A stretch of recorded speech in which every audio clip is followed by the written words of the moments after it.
here's all the different ways we can talk about Trey Lance. And then the question came up, well, is he going to play against the Colts? He's got a knee sprain that no one knows when it happened, but he's got it. So what now? We're glad you're watching our video. Give it a like and subscribe to this channel. You know that 50% of you aren't subscribed? Do that now. Also, check out our podcast below in the description. We are sponsored by Tito's Handmade Vodka. Yes, we are. #1 vodka in America. Well, I'm not a conspiracy theorist on the injuries with the quarterbacks. I am a little, actually. But their injuries have been a little bizarre. Because a lot of times, like, when something happens to a quarterback, right, a major injury, you see it happen.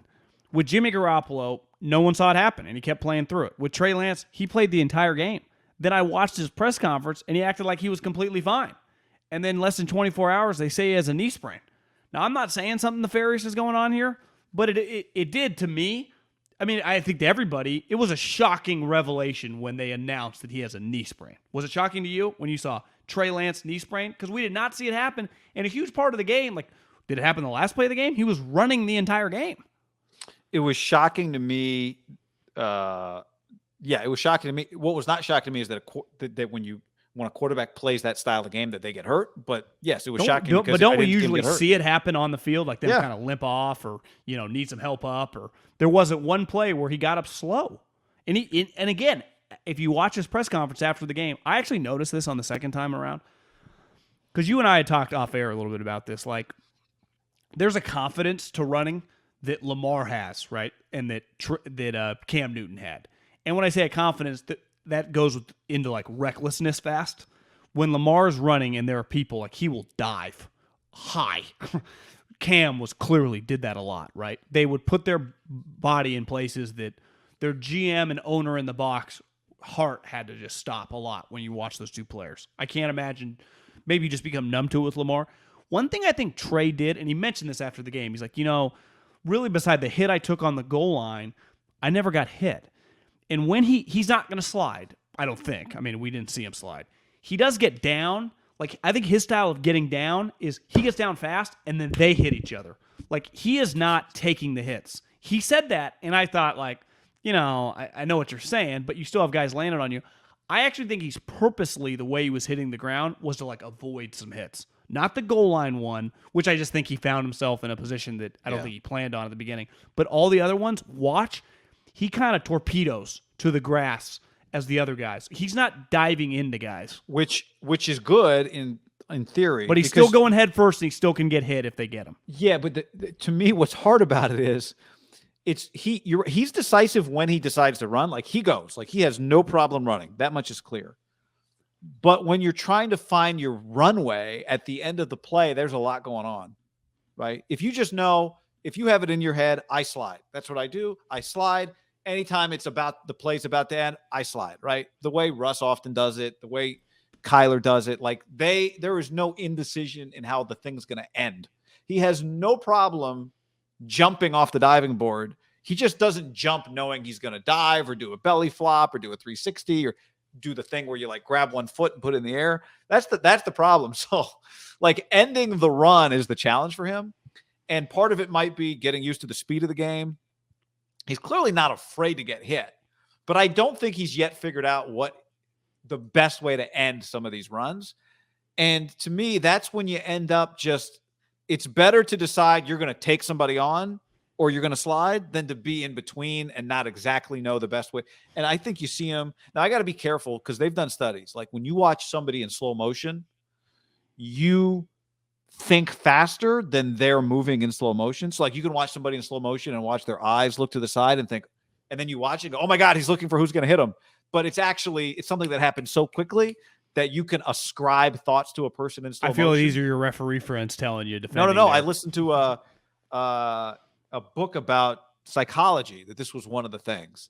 Like you assume intent when you watch somebody in slow motion that may not be there, right? Like you watch, I don't know, a fight. You assume, I can tell he's trying to kill him with that punch. You look at his face, his lip is mad and his eyebrows. It's like, no, he's just defending himself.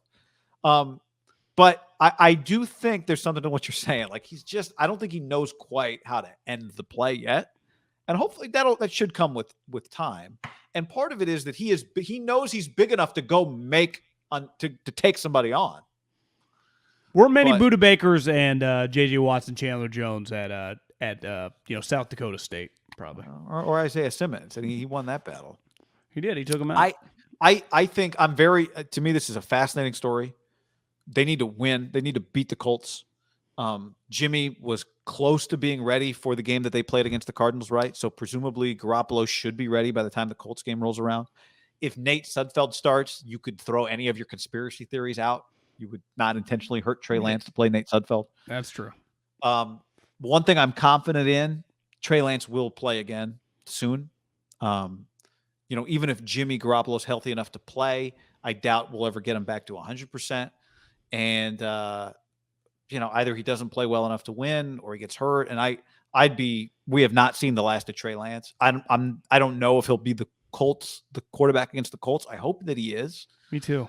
I really hope that he is for a variety of reasons, but I am confident that we have not seen the last of him. I think we'll see him again soon. I think I speak for everyone, and this is nothing against Nate Sudfeld. I'm sure he's a great guy. Not a soul wants to watch Nate Sudfeld, and partly because we expect it to be really bad. I mean, never forget, Nate Sudfeld was the reason that everyone acted like the Eagles threw the game. Not because people were acting because they put him in the game.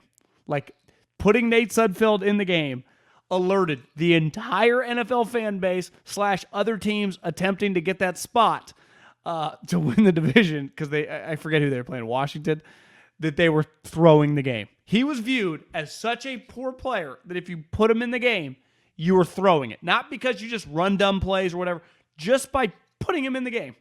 Right? Giants fans, wasn't it Giants fans that were getting hosed on that one? Here's a deal on wine. WineAccess.com/ham. $50 off an order of $150 or more. And if you like to gamble, check out mybookie.ag and use the promo code HAM1. Get your gamble on. The players, remember, they were all tweeting like, "This is horse shit." It's like they were 5-7 or something, or 5. Maybe they were 6-10. I don't know. It was one of the dumbest controversies. But what could not be argued, everyone agreed that by putting in the game, they were automatically going to lose. That's how he was viewed. That's him. Again, good guy, high paid. I think the Eagles were giving him like $3 million to be the backup last year. Clearly, Kyle likes him. Kyle doesn't want to do that, John. No, I know. I think if Nate's smart, you could probably have 7-8 more years now just doing what you're doing. You're better off not playing. Yeah, do not play me. Ask Chase Daniel. Trey looks ready, coach. I'm telling you. I think. Yeah, Jimmy. You see Jimmy's ankle flexion? We'll see, and that's one of the other things with Trey, right? Is if you didn't need him to run the football, would that change his availability in a game that he has a knee sprain? If running the football is a big part of the game plan with him, you know what I mean? Now, you could have a knee injury and you can't be – Jared Goff couldn't play, even though running's not a part of his game, right? Mm-hmm. It's definitely possible. Knee sprain, we do not want to fuck with this. We're not putting him back there. We don't want him to do something that is going to make it worse. But it just makes me wonder, because clearly that right now, in this moment in time, designing runs for him is part of the game plan. And maybe it will be forever. That's okay. That can be part of it, but not all of it. If he hurt his knee on like a random play earlier in the game, not like the last series or two, and he was just able to play through adrenaline, it shows you how hyped up the kid was. Yeah.